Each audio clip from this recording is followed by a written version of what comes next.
Inspiration for Teachers podcast, bringing you dynamic and inspirational educator interviews. Our fascinating guests share their professional challenges and creative resolutions for success. Discover their workable strategies, ideas, and resources to reach your educational goals.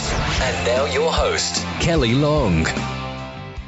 Our inspirational educator on the show today is James Sturtevant, who is a 30-year veteran teacher, author and speaker, and believes that the teacher-pupil bond is crucial to revolutionising the education system.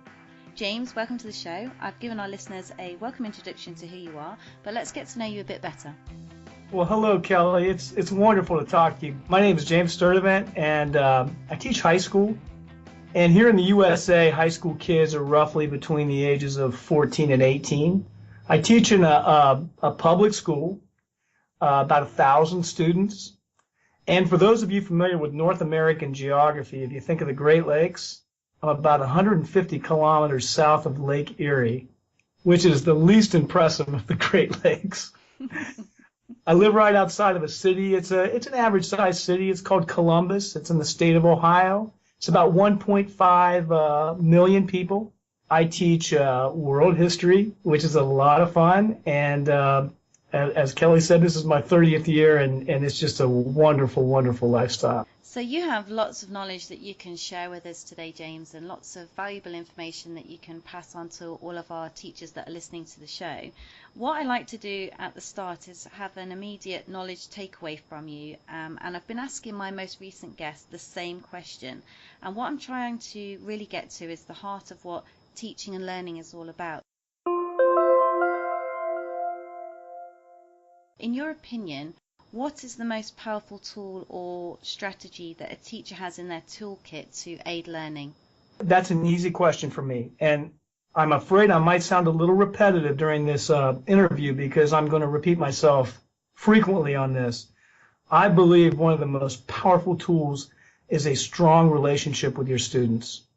And as we continue this conversation, I'm going to tell you why that's the case on a number of occasions. But in my 30 years, I've seen this at work so often. And Kelly, I'm certain that in your background, you probably had a class that you went into as a student, and you were like, oh boy, I don't really care for this subject much. And then you got exposed to this really cool teacher. And all of a sudden, this subject that you dreaded just came to life, and you had success in that class. And I'll bet you most of your listeners have had that experience. I've certainly had that experience where I went into a class and I was not enthusiastic. I met this wonderful person who was an instructor, and all of a sudden I had success in that class. That's what relationships can do. I definitely think that also comes down to the way in which they teach, because I definitely recall being in two separate classes and being taught by two different teachers, and one lesson I absolutely loved and thrived in, and the other lesson I could not stand going to it. I absolutely hated it, and a lot of it just came down to the teacher. Right. And I think that teachers need to keep reminding themselves of those experiences. Wow, I went to this class, it was a subject that I wasn't enthusiastic about, and all of a sudden I had this good experience. What was it that teacher did to make me feel welcome, to make me feel empowered? Keep thinking about that, and some really cool answers will come up, I guarantee it. So we're going to go into that in more detail throughout the episode, but what I'm going to do now, James, is I'm going to put you in the center of our educational compass and find out in 60 seconds what excites you about the teaching profession, and also the flip side of that coin, what you would most like to change. Oh boy, 60 seconds. Okay, I'm going to step on the gas here. I have to give you a I believe statement. And I love it when people do this. It lets me know what motivates them. And I think it doesn't matter where you are on this planet. If you're an educator, you probably want the same things for your students. You want them to do well on standardized tests, succeed at the college level, compete with young people around the world, and find happiness. But here's what I believe. I believe that all those things are so much more possible, so much more likely if there's a strong bond between teachers and students. And what I see in contemporary education, and I don't care what country you're talking about, is there's a lot of focus on the manufacturing process. And by that I mean pedagogy and content and technology. and data and testing. And these are wonderful tools, but they're only tools. And we have to remind ourselves constantly that this is a people business.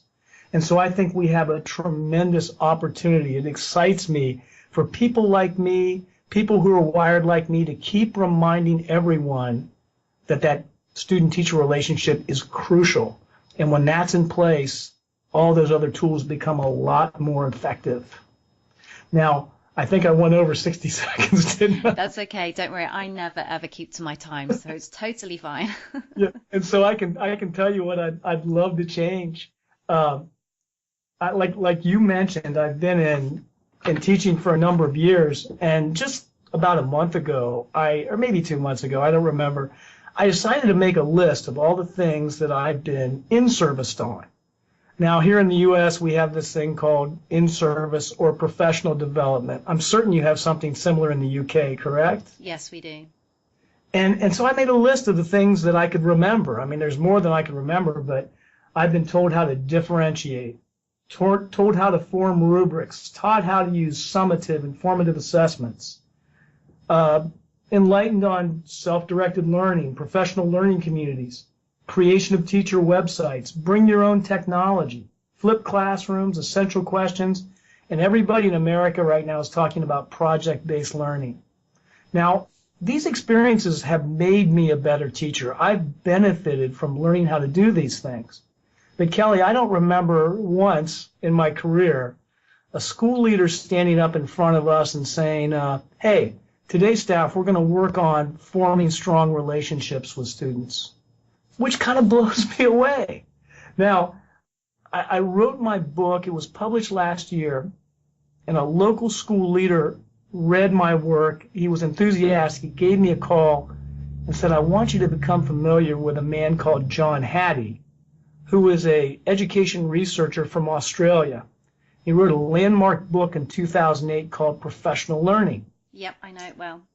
So I was curious. I mean, why would this guy call me up and mention this person? So I became familiar with John Hattie's work, and in the heart of John Hattie's work is a list of 138 influences on student learning. And number one was self-reported grades. Apparently students do really well if you give them an assignment, give them the rubric, have them work through it themselves and make corrections and make adjustments. Kids learn a lot when they do that. I've seen that at work.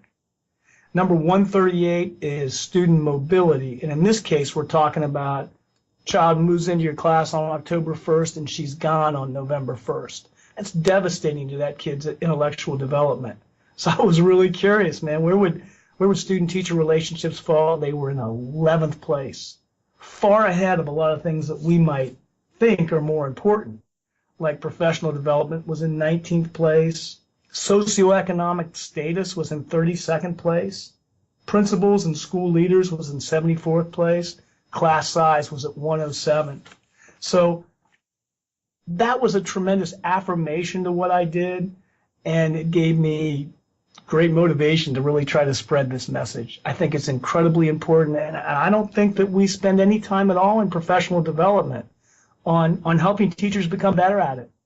It's really interesting, all of that you've just covered, because there's a very prominent writer here in the UK called Tom Bennett, and I read one of his posts recently, and he was talking about learning styles and everything that you've just covered about how to teach, how to be a very good teacher, how to instruct pupils on learning. And the majority of what you have just covered and what he said in his article basically said that a lot of these things do not work. And there is no scientific basis. I mean, I read an article recently by UC San Diego, and they were saying that they investigated learning styles and they could find no actual evidence that any of them existed. And yet I know so many of us as teachers think about that when we're developing our lesson plans, and yet a lot of what we're doing, there doesn't seem to be any strong scientific validation that it actually works. And I know, you know, through working with pupils, that relationship, I mean, you can coax a child through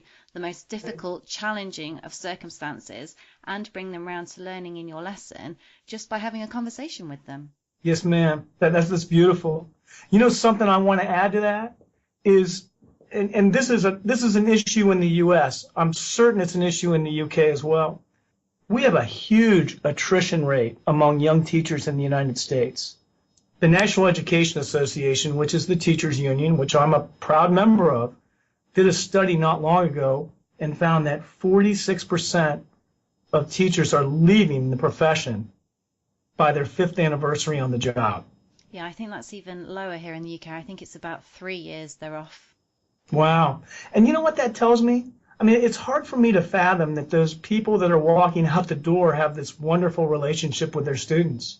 It's hard for me to fathom that they're having much fun on the job.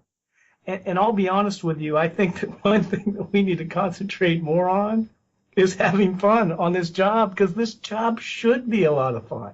I mean, it's the greatest job in the world. I'm in a situation where I could retire next year. And Kelly, that petrifies me. That scares me to death. I couldn't imagine losing this interaction I have with these young people. It's like oxygen to me. So I think that we should be focusing on these relationships. And I think if we do that, not only will we help the kids succeed, but we'll also keep teachers in the job and have them enjoy their lives more, which is really important. I totally agree with you, James. I think it's such a pressurized job and we need to support teachers more. Sign up via the website to receive our Inspiration for Teachers Community Digest and receive all of our best recommended resources and our top played podcast episodes. So I think what we're going to do now then is we've very much set the scene and we're going to explore that educational challenge that you have been introducing us into. And what we're going to do now, James, is explore one of the specific experiences that you have had working in a classroom with young adults and talk about what you experienced and the solution that you found behind it so that you can give others in the profession some ideas and some advice as to how to coach them with interacting with young adults in the classroom. Kelly, I love this question. I hope you can bear with me while I tell you a little story. I can. I like the visuals. I like storytelling. So take us there, James. Sure.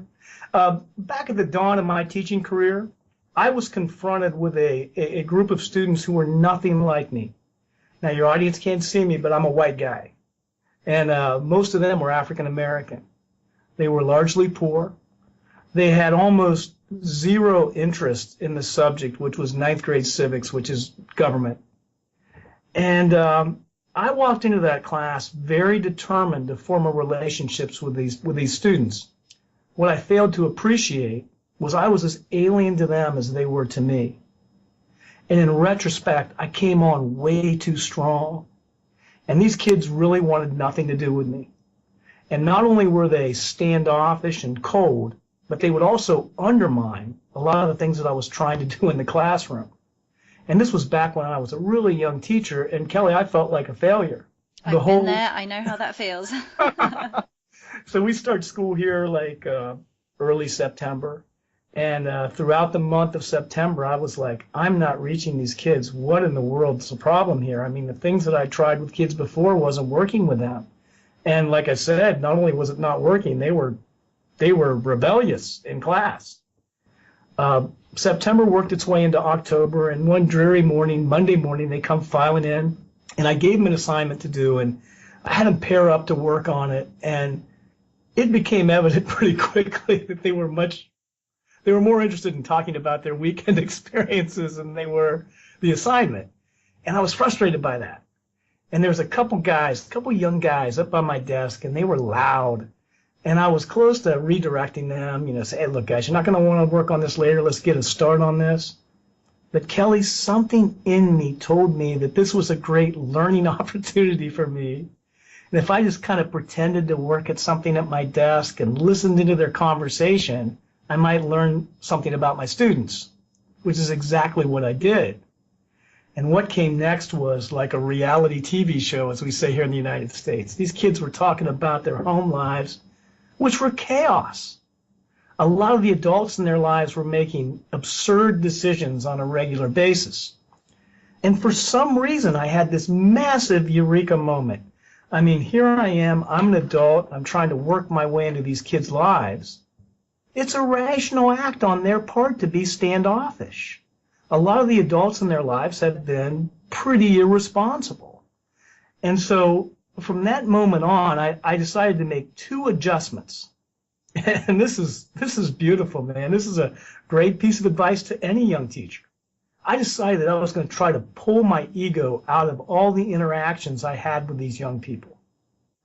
And when I interacted with them, I was going to try to watch what was taking place like a removed observer who could make some objective determinations as to why they were motivated the way they were motivated. And as soon as I started to do this, I experienced something euphoric. It became like this fun little game where I would interact with these kids. They would say something or do something, and then I would try to figure out why they did that. And once I pulled my ego out, things became a lot easier. The other adjustment I made was I'm a friendly person. These kids have had a lot of people disappoint them in life. They're not going to be won over in 2 or 3 weeks. It's going to take longer, and I just needed to be patient. And so I made these two adjustments, pulled my ego out of these interactions and became more patient. And just a couple of days later, I had a big breakthrough. We were talking about civil rights, which was a big topic in our classroom. Most of these kids are African American kids. They knew a lot about civil rights. And so I asked them the question, who was the first African American baseball player to make it to the major leagues in 1947? Well, the answer is Jackie Robinson. He played for the Brooklyn Dodgers. These kids had heard this answer since they were 5 years old. Some kid puts up his hand and says, that was Adolf Hitler. So all the other kids in the class, they break up laughing. But for some reason, all I could do is picture Adolf Hitler in a Brooklyn Dodgers baseball uniform in my mind's eye. And I busted up laughing. And I'll never forget the looks on their faces. They were like, oh, wow, man, uptight Mr. Sturtevant's laughing for a change. And pretty soon they started laughing with me. And that was a big breakthrough. Now, by Thanksgiving break, which around here is in late November, I was pretty darn cordial with those kids. And by spring break, which is in March, man, I had them. I had them. Now, those were two very minor adjustments that I made in my interactions with these students, which paid huge dividends. And the one thing I want to say, Kelly, is I'm very thankful that I figured this out on my own. But we shouldn't rely on teachers to come to these conclusions on our own. We should help them more. I would have really benefited from somebody talking to me and saying, hey, Jim, these kids are wired differently than you are. The problem in the room was not my kids. It was me and my limited perspective and my expectations. I could have used more help as a young teacher in seeing that was going to be an issue. But to be honest with you, I didn't get it, and I don't think we do enough for young teachers in that regard. I think that's still a common problem, though. I mean, even Yes. myself, I'm 10 years down the line in my teaching career, and I still have similar issues where I will go into a class and trying to form that bond with the class. It can sometimes be very challenging. I mean, quite recently, a group that I once taught, I then left because I had my second daughter, and then I've just recently picked them back up again. So since October until I would say the end of February, I have been not battling, but with one particular student, very much trying to get him back on side. He was very aggressive, very angry, did not want to engage, would do everything to sabotage the lesson. And the ongoing conversation that I've had with this person has been extensive, and he has finally come back on side. But the telling point, and it was very similar to your example, was I overheard him talking about Christmas, and one of the other students was saying, what are you going to be doing over Christmas? And I heard his home life, and I just thought, I feel so sad for you that you're going to spend Christmas the way you have just described. So no wonder he doesn't respect me or is interested in anything I have to say, because the two biggest role models in his life don't care. Mm-hmm. Yes. So from that point onwards, it was very much establishing trust with him and building a relationship and telling him that I'm not going away, I am staying, and although he doesn't like change, this is a permanent situation now. And the one thing that was key was I said to him, I really believe in you. You can do this. You can get this qualification and doors will open for you. And he turned around to me and he said, Miss, that's the first time I've ever heard anyone say that they believe in me. Well, bless you, man. That's a beautiful thing to say to a child, Kelly. Wonderful. And let me ask you something, and I think I know the answer, but it sounded like in that situation you also really had to put a hold on your ego, because, you know, it hurts when kids say things to you. And if you take it like, okay, I'm going to hear something that's probably going to frustrate me, but I'm not going to let it frustrate me, it puts you into this, I don't know, this mode almost where you become prepared for what's going to happen, and you handle it a lot better than if you just react. Yeah, I think what I've learned is that you have to, you were saying take the ego out of the equation. I think you very much have to take, to a certain extent, the emotion out of the equation, because I know it's not a personal attack on me. It's very much coming from the baggage that he's carrying from his home life. But it does force you into a situation where it makes you want to learn about what that child has experienced so that you can better develop strategies around that child to help them learn. And I think we're both talking about the same thing. Yes, ma'am. Kelly, that's a wonderful attitude. I think it takes a long time to learn that, though, and I think you're right. We don't often teach young teachers into the profession how to do that, and it does come with experience, but you know, we do need to give them more support and more training, because we need more teachers coming through, because, you know, at some point you'll retire, and at some point I'm going to retire. We need someone coming up from the back to replace us. It is kind of interesting. I have some theories on why, and they're just theories. I mean, it's nothing scientific, but I have some theories on why we don't talk about it more. And a lot of it's based on some of the feedback I get from my book and from some of the presentations I do. I think there's a theory that personality is destiny. Like the cake is already baked. Like there's some people who are born with the ability to connect with students, and there's some people who aren't. And true, I mean, personality is very important. But one of my big mantras is a lot of connecting is what you do, not who you are. And we had this teacher come to our school about 10 years ago. And, you know, I'm one of these very outgoing people. You know, I'm like the guy that's yelling down the hall, pointing to kids, you know, saying hello, high-fiving, chest bumping, all that stuff. But we had a young person come to our school, and she was only 22 years old. She's fresh out of college. And she's really calm, and she's really cerebral, and she's really, very introverted in many ways. And I remember looking at her thinking, oh boy, she might struggle corralling these high school kids. And I think she did at first. But what I witnessed in her over the 10 years she was in the classroom is she started to play to her strengths. She was a very available person, a very encouraging person. She was an excellent, she was very thorough in her curriculum. And pretty soon, the kids that were giving her a hard time began to have a grudging respect for her. And then they developed this wonderful affection for her. And so there's a classic example of someone who over time started to do the right things with kids, and it paid off. And her personality may or may not have been something that one would look at and say, wow, she's really going to knock it out of the park in the classroom. So I think that's one thing, is I think we think personality is destiny. And then I just think a lot of people think that human relationships are so filled with variables that they're impossible to figure out, which is, I think both things are sad. I would like to see more focus on bonding with students. I think it would pay huge dividends. So, James, I have a bit of a challenging question for you here. Sure. Does there ever come a point where you can't get through to a pupil? Well, it's interesting you say that. I counted up how many students I had, and I'm at 10,000 now, over 30 years. And for me to say that I've connected with all 10,000, I think would be silly. I mean, that would be total malarkey. I'm sure, that there's been kids that I haven't reached, but you never can stop trying. I like to think that my track record's pretty solid, and I don't think there's too many of those kids out there. And it wasn't, if I didn't reach them, it wasn't because I stopped trying. And that's the best answer I can give to that. That's a great answer. I think for myself, over 10 years, it's probably about 3 kids. Yes, and hey, let's face it. My sense of humor might not be for everybody.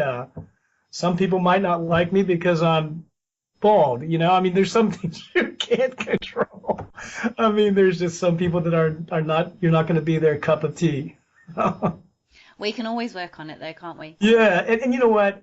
I have to say that I take situations like that as wonderful challenges. And I talked in my book. I had one kid who was very angry and violent, and just so he had a hair trigger. I mean, he would go off and swear and do all kinds of stuff and threaten and all that stuff. And I ended up with him in my class because I requested him because I had confrontations with him in the hall. And he was a kid that I won over, and that was one of the greatest accomplishments of my career. Now, I'm not going to say that he's this wonderful, successful adult right now. I'm not sure what happened to him. I'm sure he had some issues, but I know one thing: he had a good experience in my class, and that makes me feel very good. That's excellent. I have a colleague who's very similar, and whenever there is a child that is just not clicking in the school or their tutor can't manage them, they always go into her class and she welcomes them with open arms. And sometimes I'm looking at her in complete bewilderment, but do you know what? Not that she breaks them down, but she builds this really strong bond with them. She just swamps them in love and completely mothers them, and that's the way that she does it, and it's just fabulous to see. I mean, for me, I couldn't work that way, but I'm sure I do it in a very different way. But I totally agree. It's something that we need to promote, and it's something that we need to help young teachers to do.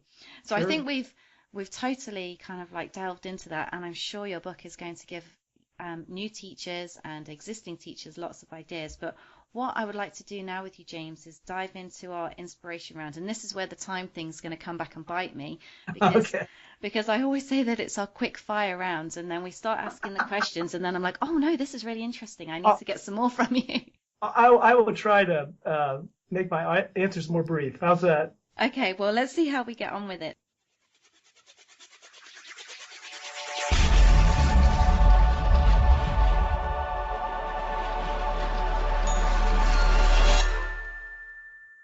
Your proudest educational moment, and it sounds that you have had many.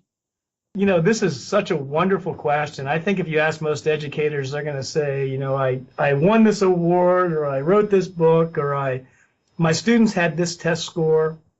For me, it's the friendships that I've had with my students while they were in my class. Obviously, come on, there's got to be some separation there, and there has, but I have friends on Facebook who are now in their late 40s who were in my high school class in their mid 80s. I have, like I said, 10,000 students that have gone through my class. I have thousands of friends as a result of this experience. So my proudest moment is my friendships that I've developed, and that have developed as a result of this wonderful job that I do. That's so powerful. Thank you for sharing that with us. Now, yes. You have got all of this experience, so what I'm going to do is pick out the most valuable bit from you. So what is the best advice you have ever received? It came from a kid. It usually does, doesn't it? They're quite clever. Back when I was a young guy, full of testosterone, full of certainty. Well, maybe false certainty, but I had it all figured out as a 22-year-old guy. I was in class one day, and we were talking about a controversial topic. I teach social studies, so, those come up. And I was giving my opinion on this topic.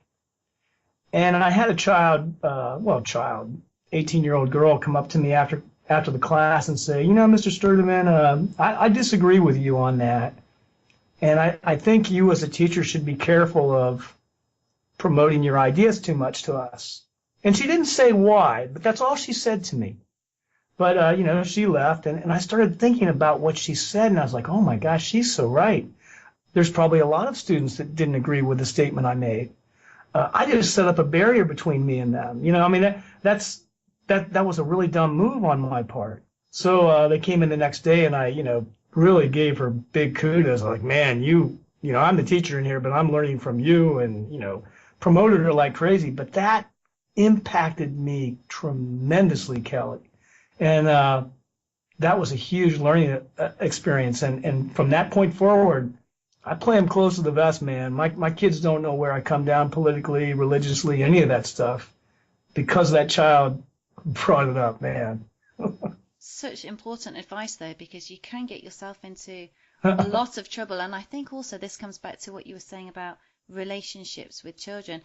I think because there has been some classic cases in the press about bad relationships between teachers, and they've overstepped the mark, or they've said something that was politically incorrect or ethically incorrect, that it has broken that ability to form relationships with students, because teachers are a little bit fearful, perhaps. They don't want to get too close. They don't want to say the wrong thing. But it very is walking a fine line between what you need to be teaching and not projecting what you think onto the children. That's a good word, projecting, because some people feel called upon to set you straight, regardless of whether you ask their opinion. And unfortunately, some of them are in the classroom, and they need to stop doing that. The goal is to help the kids analyze, not to indoctrinate. So, James, you must have experienced lots of inspiration as you've taught through the years. So what would you say that your personal sources of inspiration are? Wonderful question. I teach world civilization. And what's beautiful about this class is I live in a relatively small town. I mean, most of the kids that go to my school are white kids, conservative kids, Christian kids. It's a pretty homogeneous population. I teach this amazing class, which is world civilization minus Western Europe and North America, which is so exotic to these young guys. And my inspiration comes from my subject matter. I teach about these wonderful people in history who have bucked social norms, often at great cost. And I'm talking about people like Siddhartha Gautama. I'm talking about people like Gandhi and Nelson Mandela. I think about in your country like Ida Craft or Martin Luther King in the U.S. or Gloria Steinem.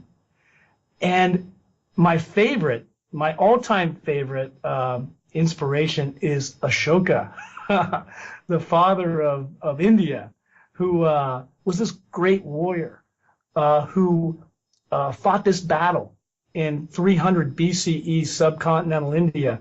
And he walked out on the field of battle after the struggle, saw all these orphans, saw all these widows who were grief-stricken because Ashoka had killed their fathers. And from that point forward, he converted to Buddhism and promoted a lot of things like universal health care and public works in 300 BCE when it was very unfashionable to do it. So I get tremendous motivation and inspiration from my subject matter, and I try to follow these giants in history's example. I love your enthusiasm, James. It's so infectious. Thank you. So we love learning on the show, and we would very much like to hear from you as to what is a educational or teaching habit that works for you time and again that you could probably pass on to young teachers, or maybe give some of us a refreshing insight into what works for you. Kelly, would you mind if I gave you two? You can give me as many as you like. I'll give you two. Okay, one of the things that was interesting, you and I had a conversation earlier about you were getting back in the classroom and you were, trying to get to know your kids once again, correct? That's correct, yes. I have a wonderful tactic for any teacher who's trying to get to know their students. Now, teachers are often told, get to know your students. That's one of their jobs. But if you try to get to know a kid before they're ready, it's counterproductive. So I'm going to propose that teachers reverse engineer the problem. I want teachers to become familiar to their students. I want teachers to become approachable. I want teachers to become interesting. I want teachers to become safe. And one of the ways that you can do that is you can just tell some stories about yourself on a regular basis. So when I promote this, sometimes colleagues will say, well, that's a waste of educational time, or, I would feel silly doing that. But you have to understand that these kids are on social media 24/7, and they are constantly letting the world know whom they're attracted to, what music they're listening to, what they're watching on television, or what movies they're going to see. They post massive photo albums of themselves constantly online.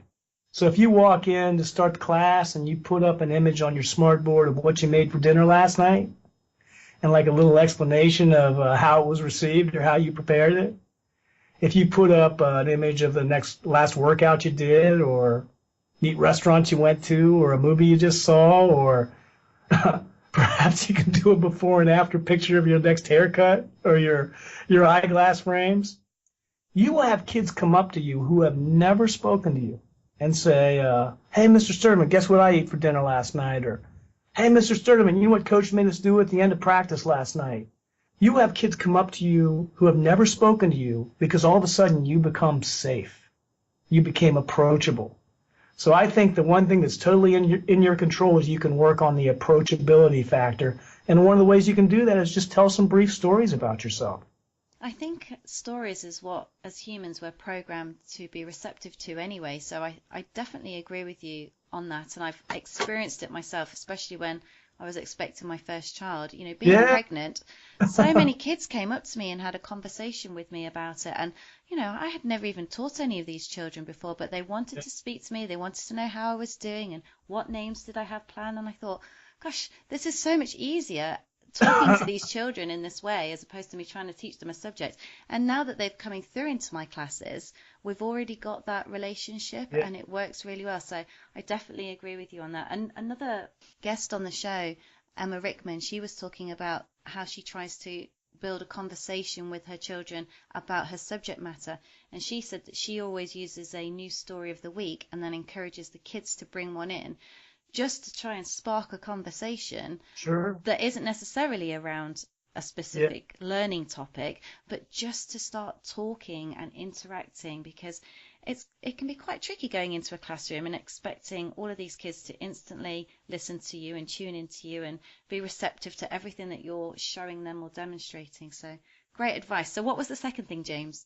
Oh, and let me just add to that. I think in your case, Kelly, what you did is you morphed into an actual human being right in front of your amazed students' eyes. I know. I don't actually live in the cupboard at the back of the classroom. You don't sleep there on the weekends. No. Okay, the next thing I want to talk about is a vice, and it is sarcasm. And it is absolutely poison in a classroom.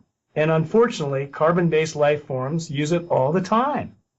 It's just like this default thing that we do, which is really devastating. And if you look up the etymology, I think I'm saying that right, of sarcasm, it comes from the Greek term sarkasmos, which means to slice the flesh off the bone. So I witnessed this in a college classroom one time. You know, a kid didn't have his assignment. Teacher was, why don't you have it? And the kid had a flippant, sarcastic remark. Well, I was too busy texting my girlfriend.